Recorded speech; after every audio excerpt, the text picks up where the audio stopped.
Assalamualaikum warahmatullahi wabarakatuh.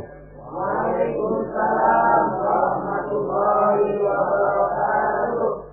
Bismillah walhamdulillah wassalatu wassalamu ala sayyidina Rasulillah sayyidina wa maulana Muhammad ibn Abdullah wa ala alihi wa sahbihi wa mawalah.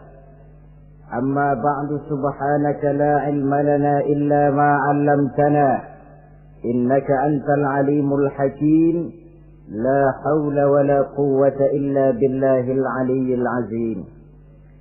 Saudara-saudara kaum muslimin rahimakumullah, ada 3 perintah Allah yang berangkai dalam Al-Quran yang menurut para ulama tidak diterima yang satu apabila yang lain tidak dikerjakan. Di antaranya ayat aqimus shalah wa atuz zakah. Yang kedua ati'ullaha wa ati'ur rasula. Dan yang ketiga ayat anishkurli wali walidaika. Perintah ini merupakan perintah yang berangkai. Aqimus shalah wa atuz zakah. Dirikan salat dan bayar zakat.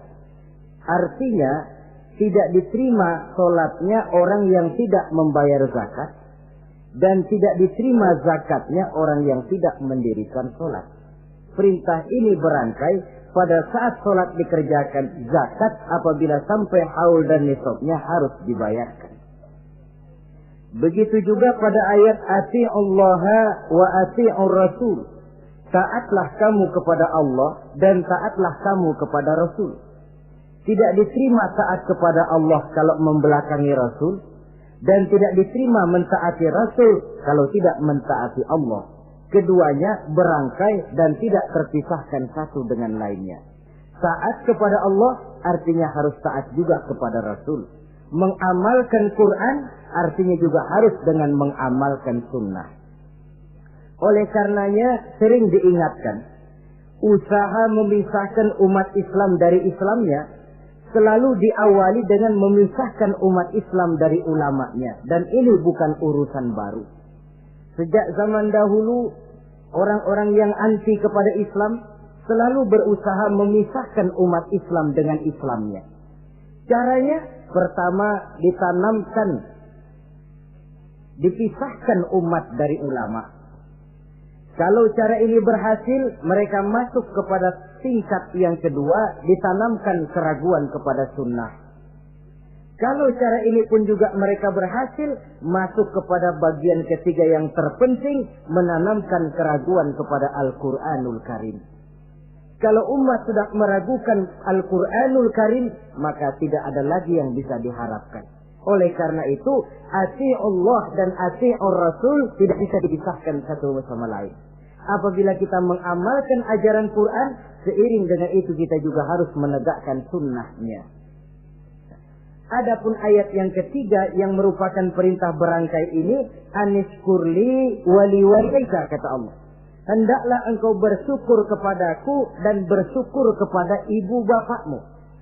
Bersyukur kepada Allah tapi tidak bersyukur kepada ibu bapak tidak diterima. Bersyukur kepada ibu bapak tapi tidak bersyukur kepada Allah juga ditolak. Oleh karenanya keduanya tidak bisa terpisahkan satu sama lain.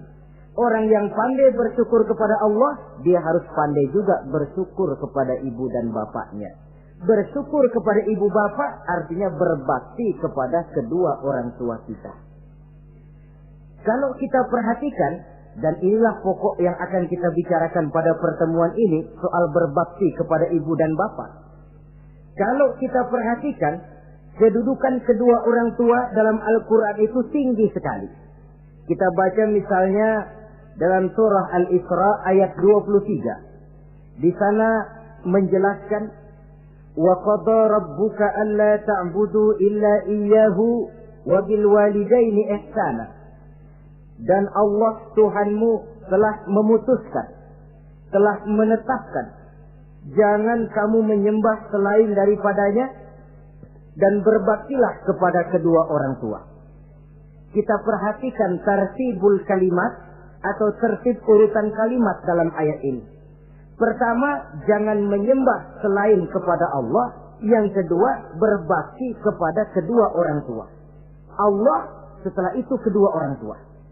Begitu tinggi kedudukannya sampai dirangkaikan dengan kewajiban menyembah hanya kepada Allah. Sesudah itu apa? Wabil walidaini ihsana, berbakti, berbuat baik kepada ibu dan bapak. Lalu dalam surah An-Nisa ayat 36 kita temukan wa'budullaha wa la tusyriku bihi syai'a wa bil walidaini ihsana. Sembahlah Allah, jangan engkau sekutukan ia dengan sesuatu pun, dan berbuat baiklah kepada kedua orang tuamu. Lagi-lagi di sini perintah bertauhid, perintah menyembah hanya kepada Allah dirangkaikan dengan perintah berbakti kepada kedua orang tua.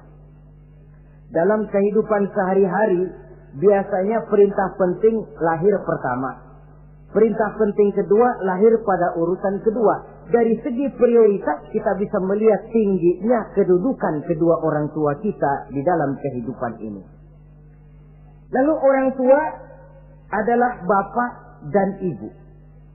Keduanya mempunyai peranan yang sangat besar sejak lahirnya kita ke alam dunia ini sampai kita meningkat menjadi anak-anak, remaja, dewasa. Bapak misalnya kita lihat sibuk mencari nafkah. Ia pergi pagi, pulang sore, peras keringat, banting tulang. Karena cita dan harapan agar anaknya kelak hidup lebih baik dari dia sekarang ini. Dan untuk itu dia rela peras keringat, banting tulang. Seolah-olah dia berkata, ayahmu biarlah kaki jadi kepala, kepala jadi kaki, asal kau kelak jadi orang. Yang kadang-kadang setelah kita sang anak ini jadi orang, sering lupa kacang akan kulitnya. Sehingga boleh jadi orang lalu berkata, kalau orang tua kaya, anak jadi raja. Kalau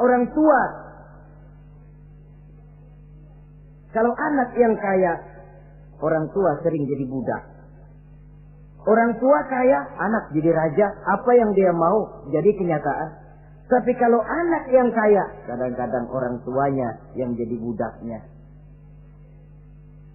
Lalu di samping sibuk mencari nafkah, bapak juga memberikan perlindungan dalam kehidupan ini. Menjadi simbol wibawa yang pada satu saat kita akan merasakannya kalau dia sudah tidak ada. Begitu barangkali kecenderungan orang, seperti kata Imam Al-Ghazali, kamu baru merasa pentingnya suatu nikmat kalau dia sudah hilang dari diri kamu. Kita baru terasa pentingnya sehat kalau lagi sakit. Baru tahu pentingnya gigi kalau lagi sakit gigi. Baru tahu pentingnya telinga kalau lagi budak. Tetapi pada saat normal, kita menganggap itu sesuatu yang biasa. Bukankah keberadaan seorang bapak dalam hidup ini, di samping dia pelindung, juga menjadi simbol wibawa dalam kehidupan di masyarakat? Orang sering berkata, gue bukan takut sama lo, gue segan sama orang tua lo. Masih ada yang disegani, masih ada yang dihormati. Pantas saja kalau kita ambil dari sejarah, ketika baginda Rasul ditinggal wafat oleh Khadijah, oleh pamannya Abu Thalib, gangguan kafir Quraisy makin meningkat. Kenapa? Kemarin-marin mereka mau menghadang Nabi, mau menghantam Nabi, masih mandang Khadijah binti Khuwailid, seorang bekas janda bangsawan. Mereka masih memandang Abu Thalib, orang tua yang disegani. Sekarang dua-duanya sudah tidak ada, apalagi yang mau disegani, hantam saja sudah Muhammad. Itu pun dirasakan oleh pribadi Nabi kita. Saudara-saudara kaum muslimin, apalagi yang namanya ibu, dia lebih banyak menangani kita.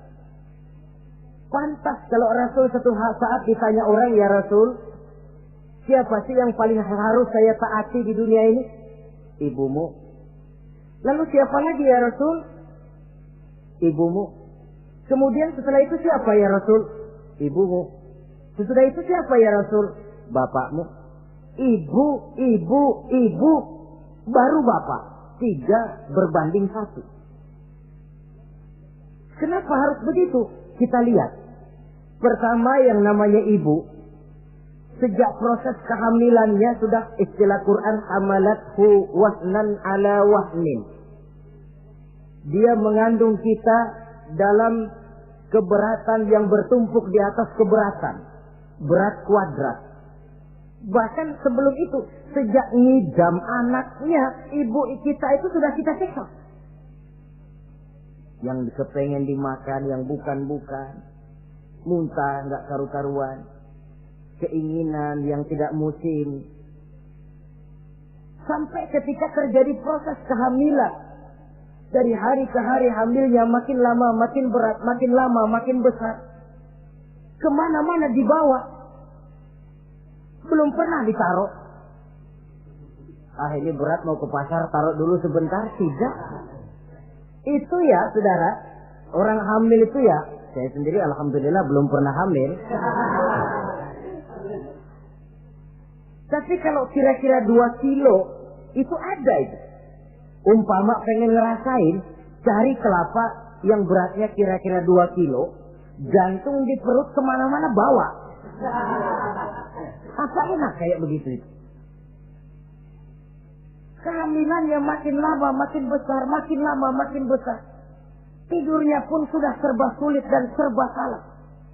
Sampai dia kepada saat kelahirannya, saat melahirkannya, berhadapan dengan 2 pilihan.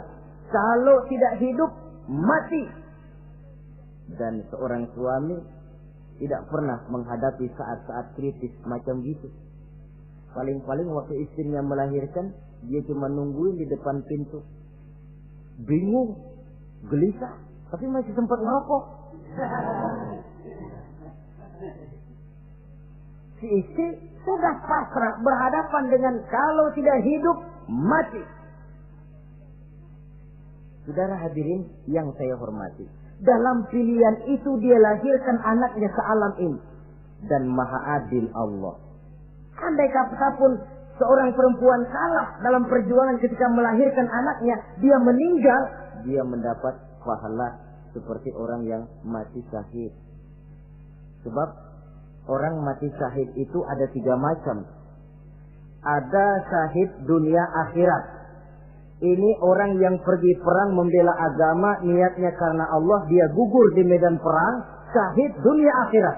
Tidak usah dimandikan, dikafankan, disolatkan, dikubur dengan pakaian yang dia pakai, yang berlumur darah itu. Yang kedua, ada orang mendapat syahid akhirat.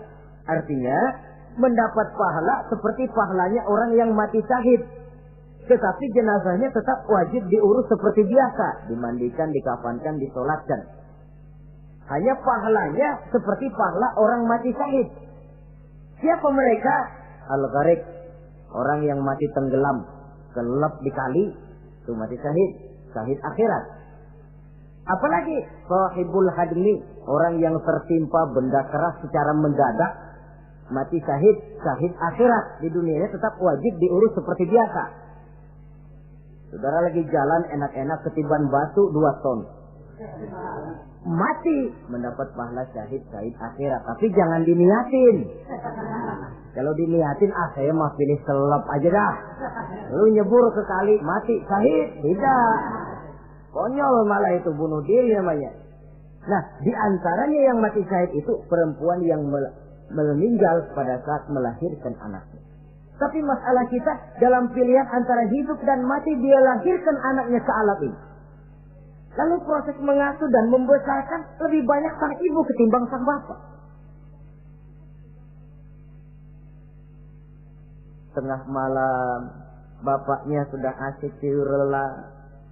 Si ibu masih saja berkutat dengan anak bayinya. Dibungkusnya pakaian, si anak pun pipis digantinya itu. Setelah itu dijaganya juga dari gigitan nyamuk. Sehingga pepatah bilang kasih ibu sepanjang jalan, kasih anak sepanjang galah. Ini berarti bahwa bagaimanapun upaya hendak menebus jasa daripada ibu, memang sulit untuk tersebut. Oleh karenanya saudara-saudara, pantas saja kalau Nabi sampai 3 kali ibumu, ibumu, ibumu, setelah itu bapakmu. Nah, oleh karenanya, apa sebenarnya kewajiban seorang anak kepada kedua orang tuanya? Dengan kata lain, bagaimana kita berusaha untuk berbakti kepada ibu bapak ini?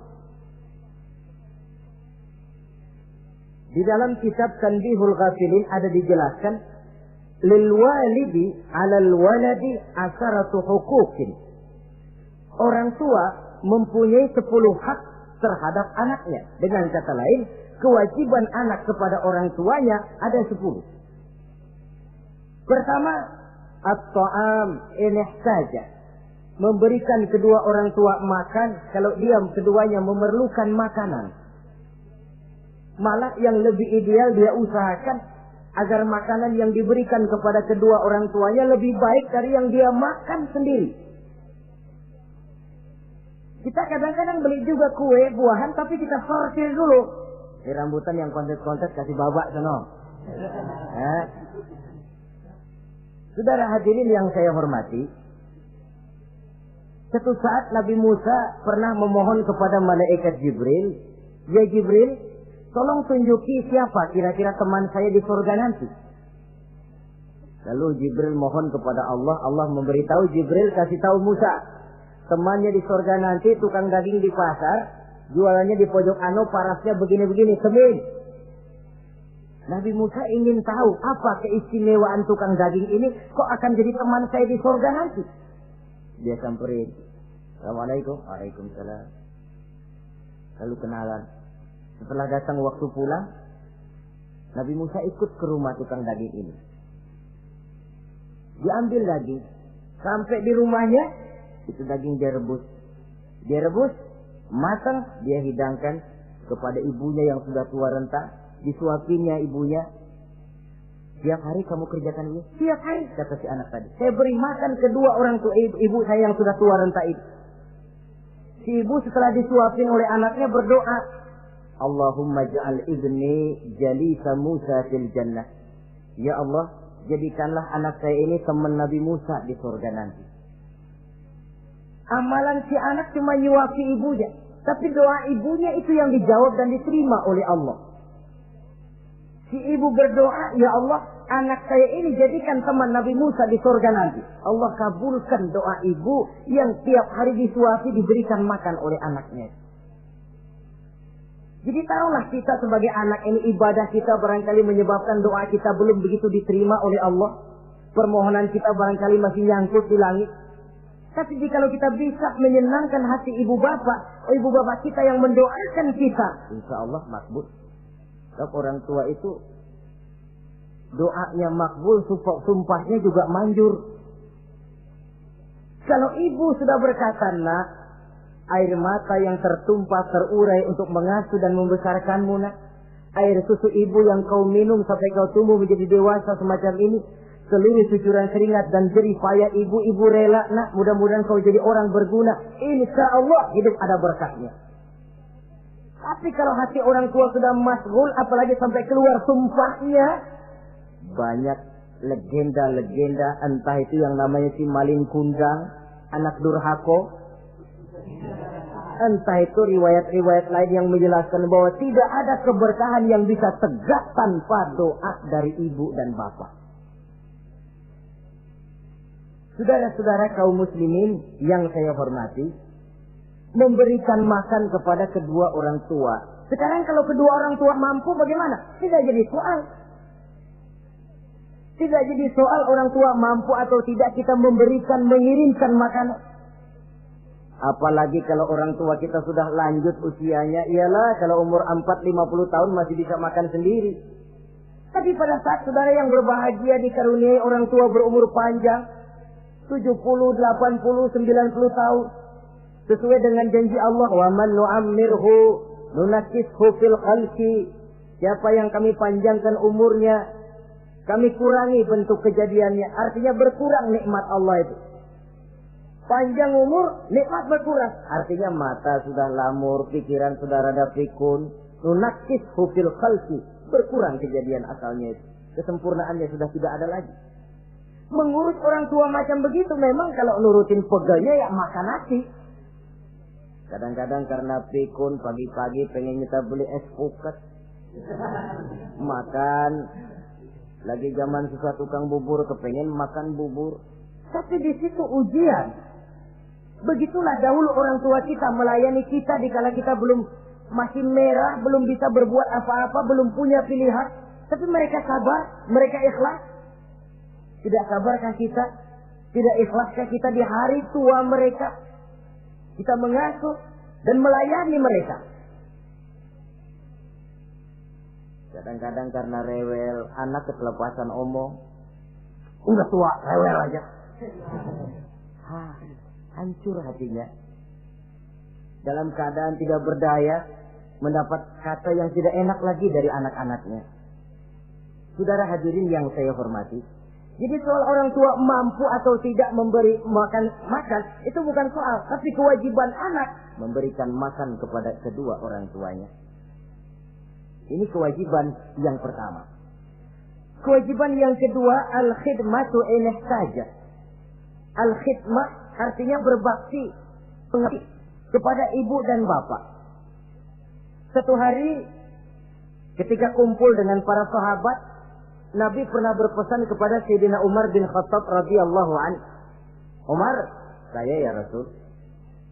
Nanti kalau kamu sempat datang ke kota Madinah, Umar, cari anak muda yang bernama Uwais Al-Qarni dan kau minta didoakan olehnya. Sayyidina Umar heran.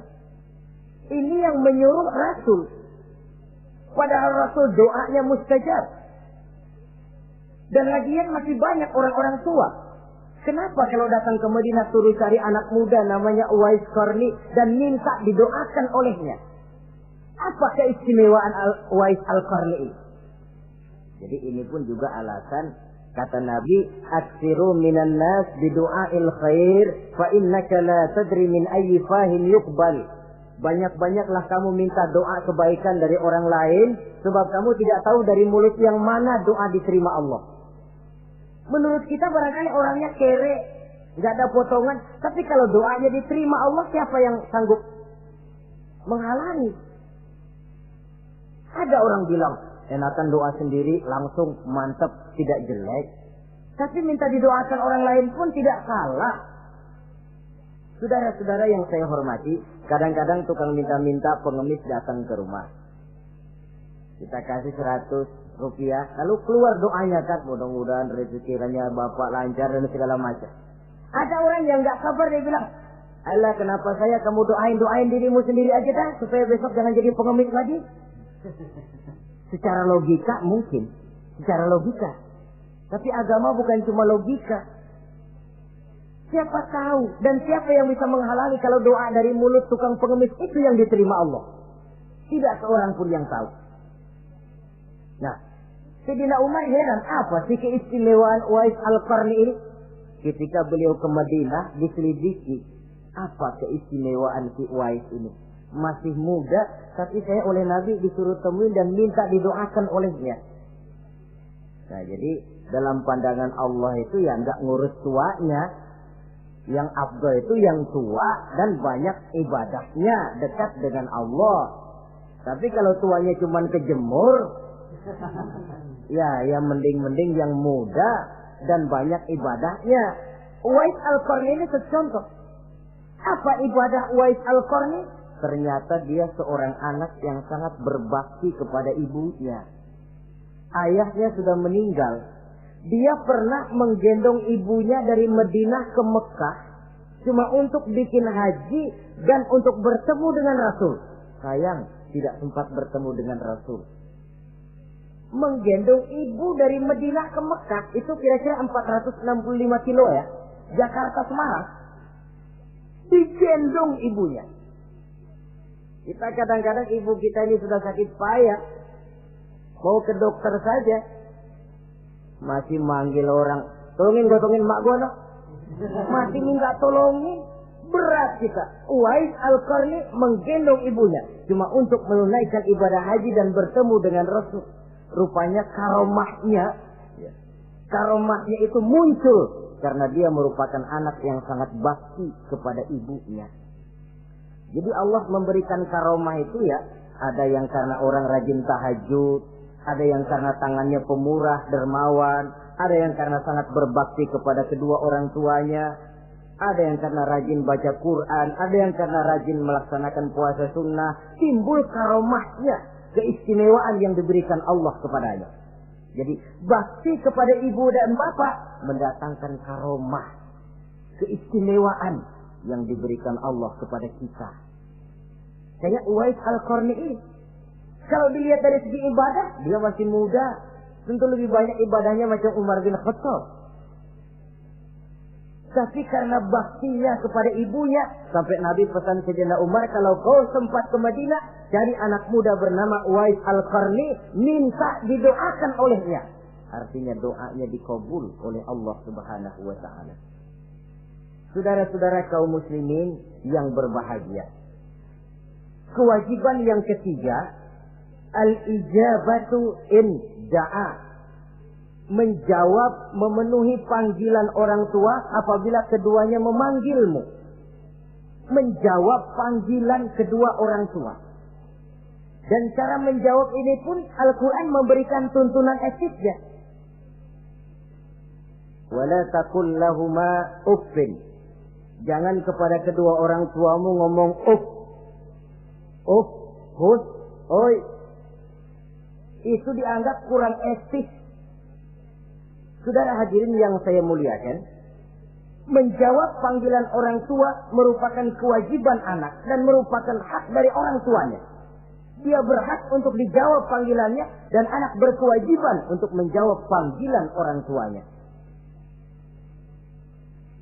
Mari kita ikuti satu riwayat bahwa ada seorang anak muda yang soleh, tekun melaksanakan ibadah, namanya Jurayj.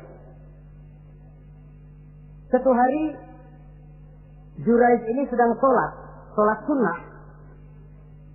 Ketika dia sedang sholat itu, ibunya manggil, Jurayj, kan? Jurayj, sini sebentar. Ibunya rupanya tidak tahu kalau Jurayj sedang sholat. Mendengar panggilan ibunya, Jurayj bimbang dalam hati. Allahumma ummi am sholati. Ya Allah, sembahyang saya terusin atau panggilan ibu yang saya jawab? Saya sholat sunnah, tapi menjawab panggilan ibu wajib. Mana ini? Bimbang. Dia, ibunya manggil lagi, Jurayj ta'ali, Jurayj sini. Makin bimbang. Allahumma ummi am sholati. Ya Allah, yang mana? Sholat terus atau menjawab panggilan ibu? Rupanya dia pilih sholat terus, saudara-saudara. Dia tidak jawab panggilan ibunya.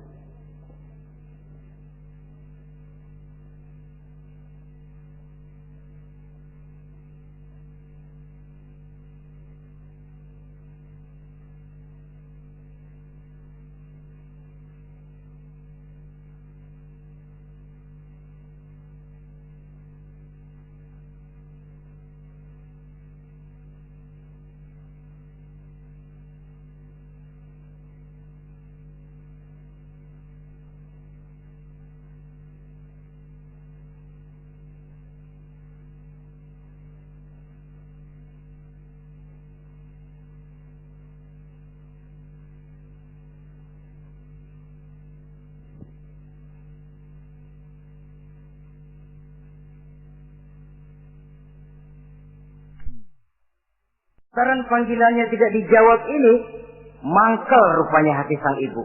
Ya Allah, Jurayj ini, saya lahirkan dia antara pilihan hidup dan mati. Saya asuh dan saya besarkan dia. Cuma saya panggil tidak mau menjawab, sakit hati saya. Keluar katanya, ya Allah, jangan mati Jurayj sebelum dia bertemu orang jahat. Nah, berlalulah riwayat ini. Hari berganti hari, bertukar minggu pergi, datanglah bulan. Kesolehan anak muda yang bernama Jurayj ini terkenal ke seluruh kampung. Dan biasa, kalau ada orang yang soleh, apalagi dia masih muda, yang usil banyak. Dan yang usil ini selalu berusaha mencari jalan bagaimana menghancurkan Jurayj ini. Saudara hadirin yang saya hormati, akhirnya mereka begini aja. Jurayj kan masih muda, Kita goda pakai harta. Ah, tidak mungkin. Juraid itu bukan orang yang mata duitan, dia tidak akan luluh oleh harta. Kita tawarkan kedudukan, juga tidak bisa. Ah, begini saja. Dia kan masih muda tuh. Iya. Umpanin perempuan aja dah. Kirim cewek yang masa kece.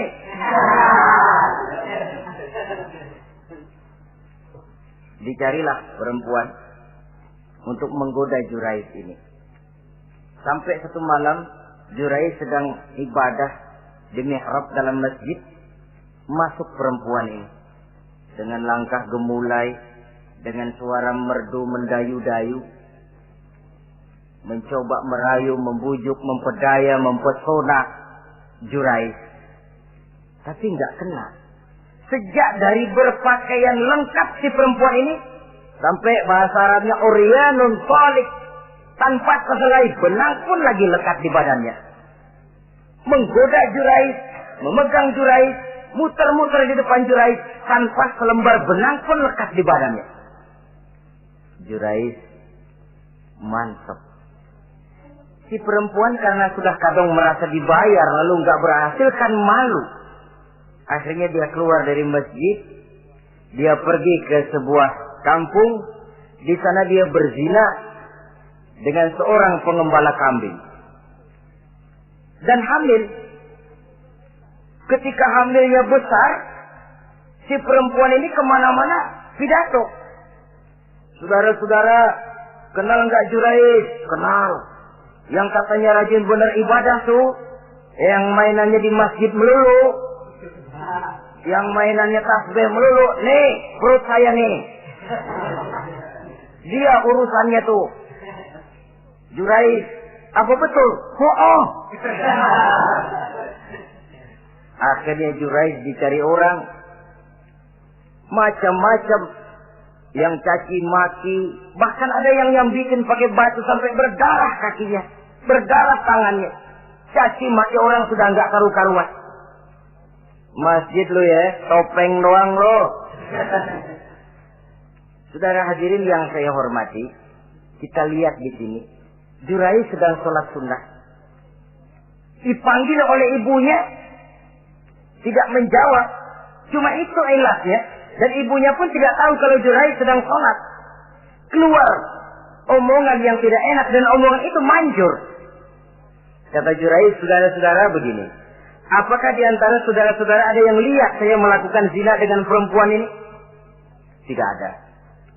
Lalu atas dasar apa saudara menuduh saya? Ya pengakuan si perempuan tadi. Nggak bisa dong kalau nggak ada saksi. Sekarang begini saja. Bagaimanapun saya ngotot, saudara nggak percaya, kita tunggu saja sampai si bayi ini lahir. Kita tanya dia nanti siapa bapaknya. Baiklah kalau begitu. Ditunggulah saat kelahiran sang bayi.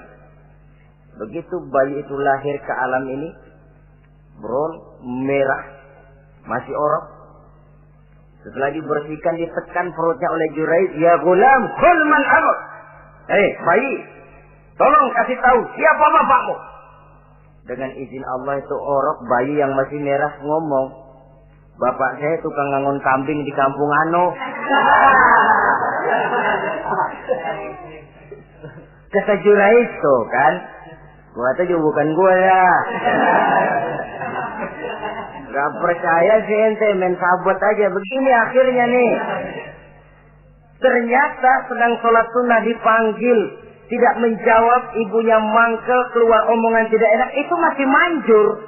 Apalagi kalau nggak lagi ngapa-ngapain, dipanggil nggak jawab, atau menjawab dengan panggilan yang nyakitin hati, tentu saja lebih manjur lagi ucapan orang tua kita itu.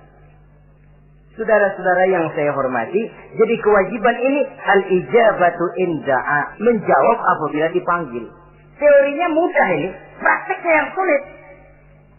Pada suatu saat kita sedang menghadapi urusan yang sangat penting, orang tua manggil.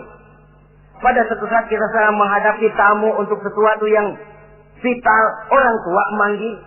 Pada saat semacam itu, seperti ada hadis, tuan rumah wajib menghormati tamu. Itu sih mudah dalam situasi normal. Tapi coba Malam kita sudah nggak tidur. Begitu mau tidur, baru mau ngelayat, Assalamualaikum, tamu. Kondisi begini untuk mengamalkan hadis tadi bisa apa tidak menghormati tamu dalam kondisi yang memang kita ini sudah mestinya istirahat. Mestinya kan hati kita. Kamu nggak tahu diri banget, gue mau tidur. Datang. Kalau kondisinya normal, menghormati tamu bukan sesuatu yang sulit. Begitu juga menjawab panggilan orang tua ini.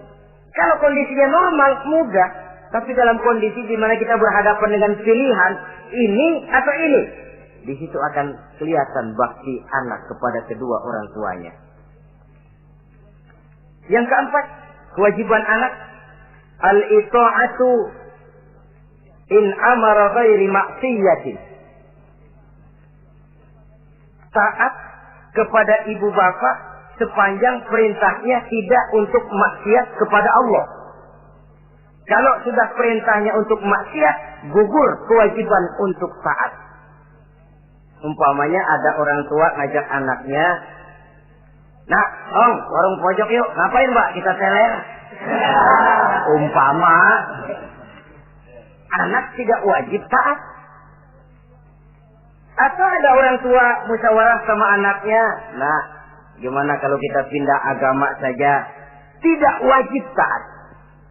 Sepanjang perintah itu tidak untuk melakukan maksiat kepada Allah, anak wajib taat. Dan jangan lupa, kewajiban taat kepada kedua orang tua di bawah kewajiban taat kepada Allah dan Rasulnya. Allah dan Rasulnya, setelah itu ibu bapak. Apabila perintah tidak untuk melakukan maksiat, maka anak wajib untuk melakukan taat kepada kedua orang tuanya. Ini kewajiban yang keempat.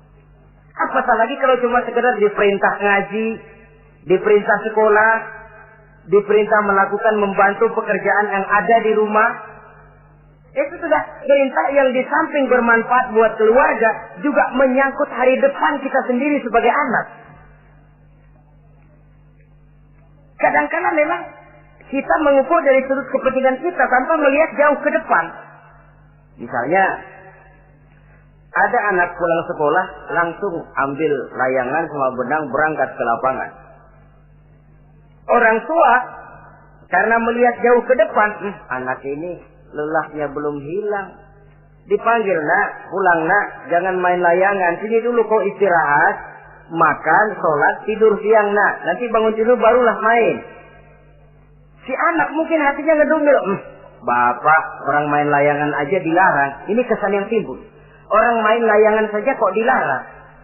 Padahal larangan ini adalah untuk kemanfaatan dan kemaslahatan si anak itu sendiri. Tapi anak tidak mau mengerti. Yang dia tahu, dia dilarang main layangan. Itu cuma karena pandangannya yang tidak jauh menerawang ke depan. Pepatah bilang, sekejam-kejamnya macan tidak ada yang makan anaknya sendiri. Artinya, bagaimanapun kondisinya, orang tua itu tidak ada yang akan sampai untuk menyengsarakan anaknya. Saudara-saudara kaum muslimin rahimakumullah. Jadi yang keempat, kewajiban untuk taat sepanjang tidak melakukan maksiat kepada Allah Subhanahu wa taala. Yang kelima, at-takallum ma'ahu bil-lin. Apabila bercakap-cakap dengan kedua orang tua, hendaklah dengan tutur kata yang lemah lembut. Wala tanharhuma wala taqul lahumā uffin wa qul lahumā qawlan karīmā. Jangan membentak, jangan uff saja, hus saja, itu sudah tercela dan tidak boleh menurut ajaran agama. Apatah lagi sampai membentak, maaf, apalagi sampai melakukan tindakan kekerasan. Menendang orang tua, na'udzubillah, summa na'udzubillah. Memukul orang tua sendiri, Allah karim. Orang tua yang menyebabkan secara zahir keberadaan dia ke alam ini, sampai hati ditendang, dipukul, dibangsat-bangsati. Tidak ada kedurhakaan yang lebih berat selain daripada kedurhakaan kepada kedua orang tua sesudah orang menyekutukan Allah. Sehingga pantas kalau Nabi memberikan vonis, ridullah fi ridul walidain wa suhtullah fi suhtil walidain. Keredoan Allah di dalam keredoan ibu bapa, dan murka Allah pun berada dalam kemurkaan ibu bapa. Ibu bapak ridho, Allah insya Allah ridho. Ibu bapak murka, Allah murka. Jadi kebahagiaan apa yang bisa kita tegakkan dalam hidup tanpa restu dan doa kedua orang tua kita? Si anak mungkin karena pendidikannya lebih tinggi, pengalamannya lebih luas, pergi ke mancanegara, bisa segala macam bahasa, dididik secara canggih. Tapi apakah itu lalu berarti dia harus memalingkan diri dari kedua orang tuanya? Sama sekali tidak. Disinilah unsur yang namanya keberkahan. Maka sering dijelaskan orang tua adalah keramat hidup. Kita sering ziarah. Ya kadang-kadang kalau yang diziarahi kiai ya lumayan. Kadang-kadang yang diziarahi dukun yang sembahyang aja enggak. Cari mbah ano, cari ambah ano, cari keramat ini, cari keramat itu.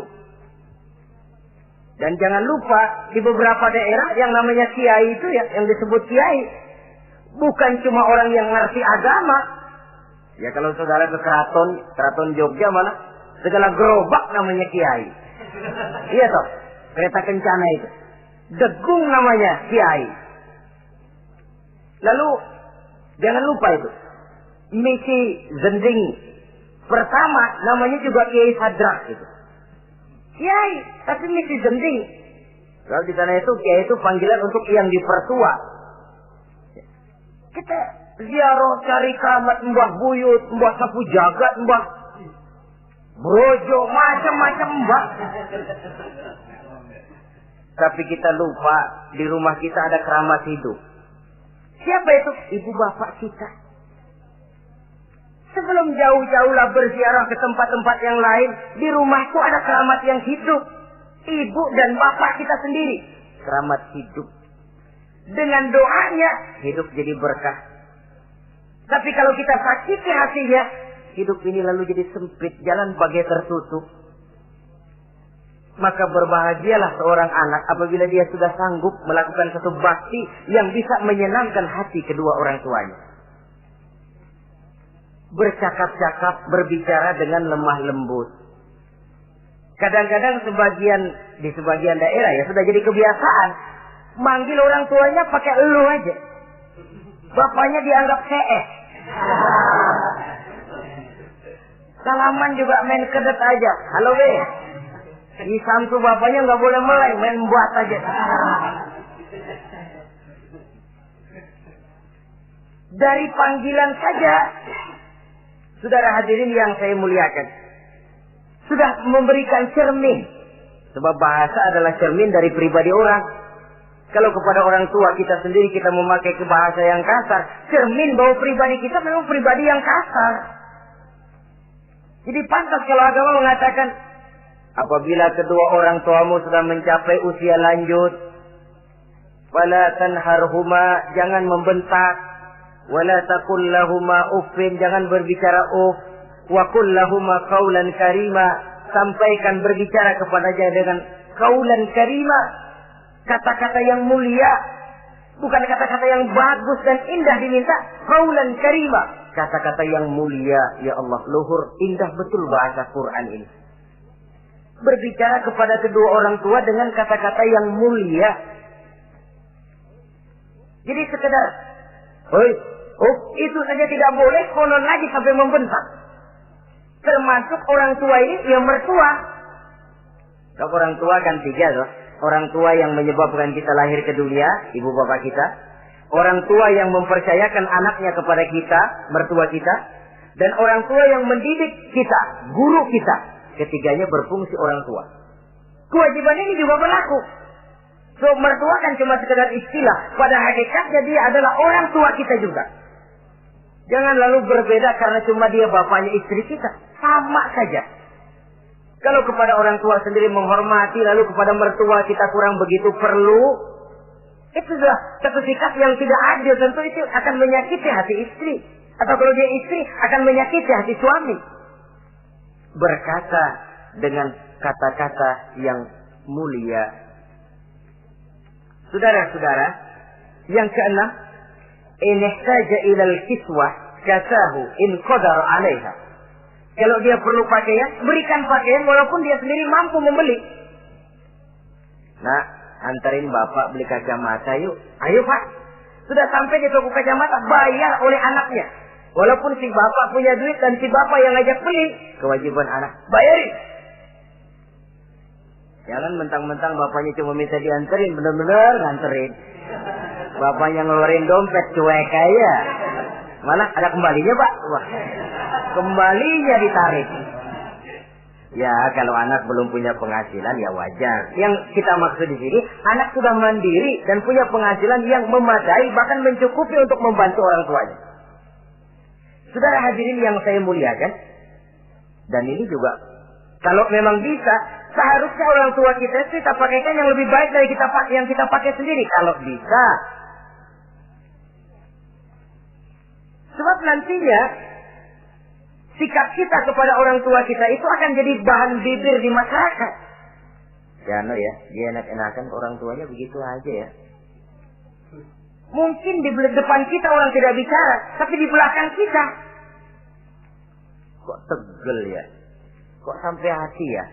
Dia enak-enakan berdiri di Menara Gading, tapi orang tuanya tiap hari kerja begitu berat.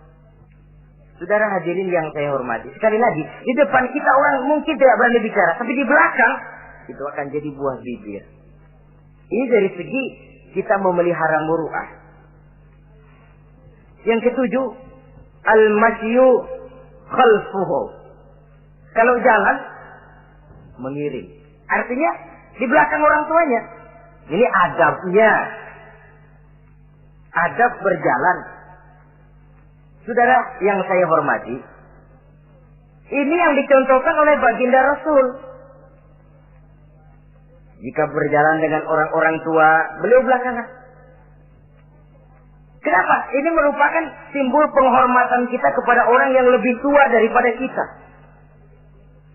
Tidak mentang-mentang karena pendidikan lebih tinggi, merasa dirinya lebih tahu, lebih pengalaman, selonong boy.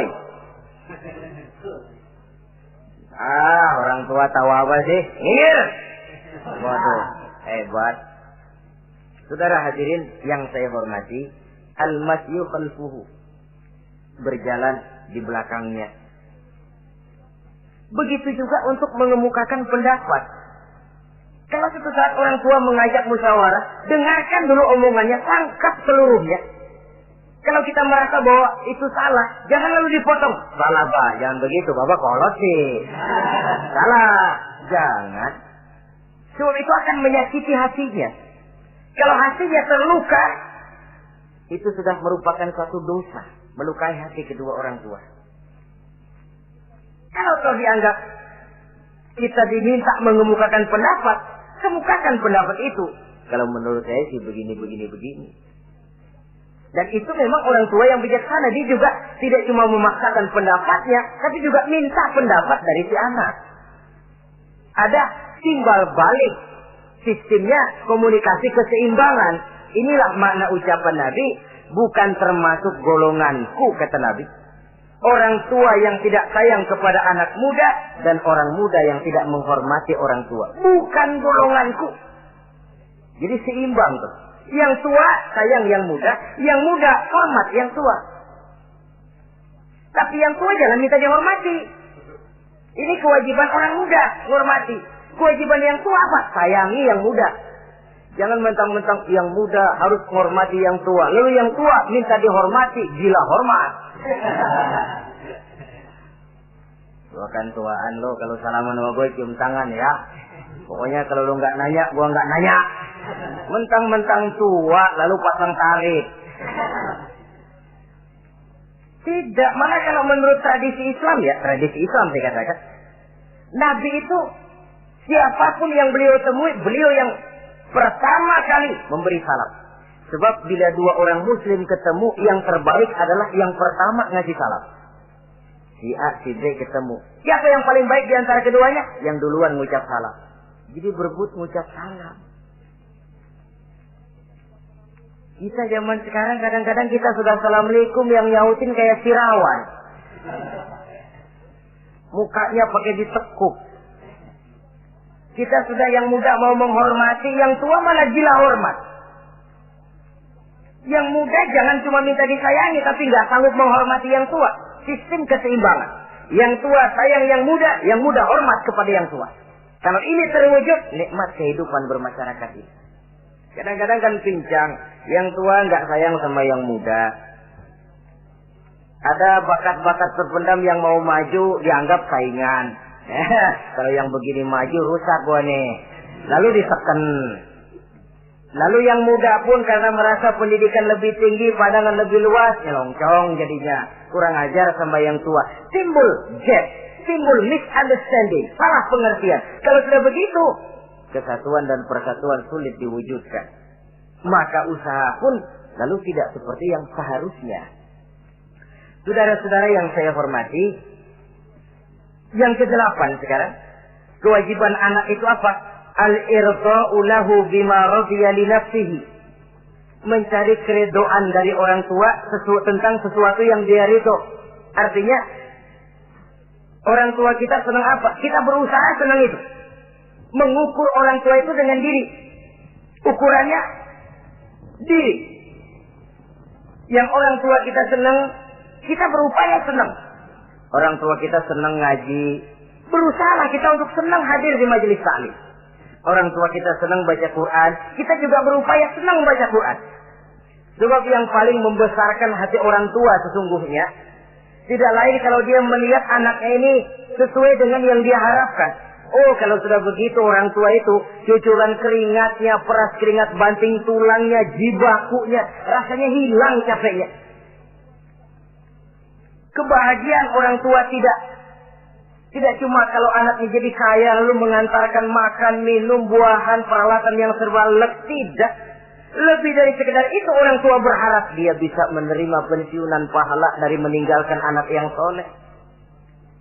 Alangkah indahnya jika orang tuanya nanti wafat meninggalkan alam ini, anak-anaknya mengurus bumi di sekelilingnya, memimpin orang tuanya membacakan syahadat. Anak-anaknya juga yang memandikan, anak-anaknya yang menyolatkan, anak-anaknya yang menurunkan dia ke liang lahat, anaknya yang mendoakan. Alangkah nikmatnya orang tua macam itu. Tapi kan langka. Di samping karena memang orang tua kurang mengarahkan, anak pun kurang perhatian ke arah itu. Begitu bapaknya mati, ambil mana ambil, suruh mandiin. Akan lebih baik kalau anaknya yang mandiin. Tangga panggil nyembayangi, anaknya malah nonton dari jauh, nggak ikut nyembayangin, mau kok tegel. Kenapa nggak ikut nyembayangin? Ya nggak bisa sembayangin. Ya kalau macam Abu Nuwas dulu nggak bisa, masih ada akal. Ikut sembayang jenazah.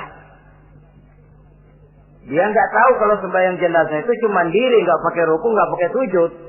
Imam takbir dia takbir, begitu takbir kedua dia kira ruku dia. Habis takbir lagi sujud. Orang-orang gak ada yang sujud. Bingung. Selesai ditanya dia, Abu Nawas kenapa tadi pakai sujud? Dia bilang ini mayit dosanya kebanyakan.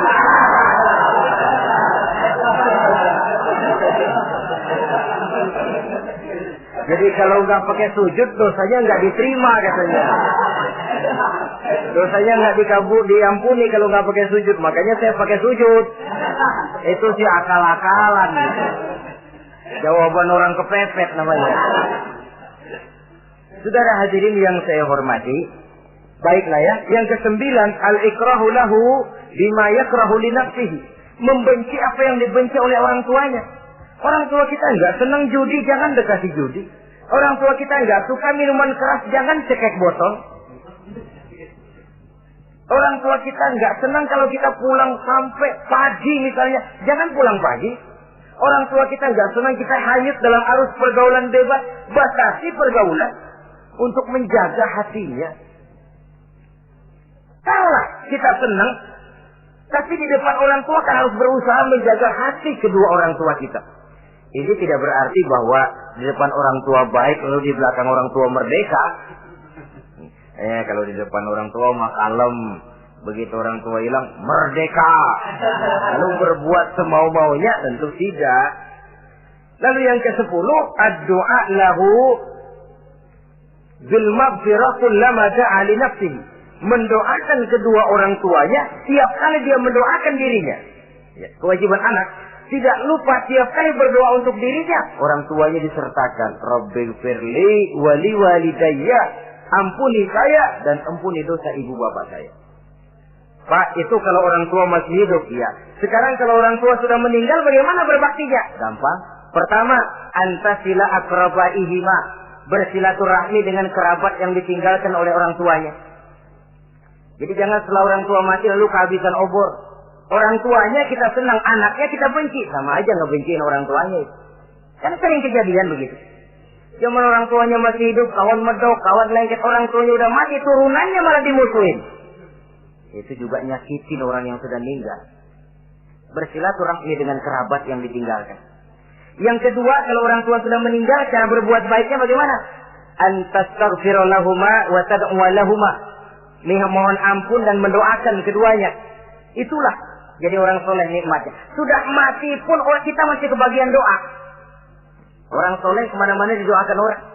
Dia lagi tidur, ada yang sembahyang. Dalam tahiyat dia baca, Assalamu alaina wa ala ibadillahi sholihin. Ya Allah, berikan keselamatan kepada kami dan kepada hamba-hambamu yang soleh. Ini orang yang soleh, semua orang soleh kebagian doa itu. Walaupun dia lagi tidur, tidurnya didoakan orang. Dia sudah mati, kuburnya diziarahi orang, dibacakan doa. Lain kalau bajingan, liwat di kuburannya orang serem. Bajingan kemarin mati dipendam di sana. Lu jangan lewat sana, lu kesurupan. Liwat orang ngeri. Bagaimana lagi mau mendoakan? Yang ketiga, orang tua yang sudah meninggal itu cara berbaktinya wa anta tasaddaqu lahuma. Kalau ada rezeki, bersedekah atas nama keduanya. Pak, 100.000 untuk pembangunan masjid, saya lihat pahalanya untuk almarhum kedua orang tua saya. Insya Allah sampai. Oh, kalau tidak sampai, Rasul tidak akan mengajarkan badal haji. Untuk apa? Diajarkan badal haji artinya amalan orang yang masih hidup ada kaitannya dengan orang yang sudah meninggal. Bersedekah atas nama kedua orang tua. Saudara hadirin yang saya muliakan, mudah-mudahan Allah menjadikan kita anak yang bisa berbakti kepada kedua orang tua kita. Amin. Ini sajalah pertemuan kita yang singkat ini. Terima kasih atas segala perhatian dan mohon maaf atas segala kekurangan. Usikum wa nafsi bi taqwallah. Wassalamualaikum warahmatullahi wabarakatuh. Waalaikumsalam warahmatullahi wabarakatuh.